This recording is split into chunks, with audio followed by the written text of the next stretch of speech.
The National Electrical Code, specifically Section 352.100 AN, states that rigid nonmetallic conduit, or RNC, shall be Schedule 80 polyvinyl chloride, or PVC, or Schedule 80 reinforced thermosetting resin conduit, or DRC, where buried.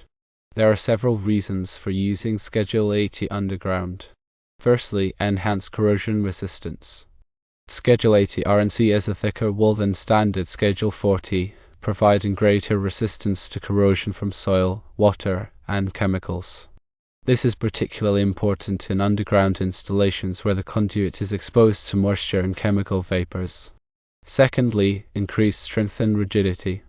Schedule 80 RNC has a higher wall thickness, which makes it more rigid and resistant to crushing and deformation. This is crucial in underground installations where the conduit may be subjected to soil movement or heavy equipment loads. Thirdly, improved impact resistance. Schedule 80 RNC has a higher impact resistance than Schedule 40, making it more durable and less likely to crack or shatter when underground. Refer to NEC Table 300.5 for burial depth requirements.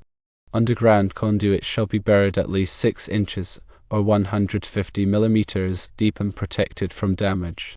For RNC, the minimum burial depth is 18 inches or 450 mm where practicable. Additional considerations include the following. The subfeed should be protected from physical damage by using underground warning tape or similar means. The conduit should be properly sealed at both ends to prevent water ingress.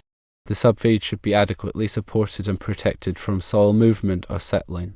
The use of Schedule 80 RNC and the 18-inch burial depth are intended to ensure the safety and integrity of the subfeed in the underground environment.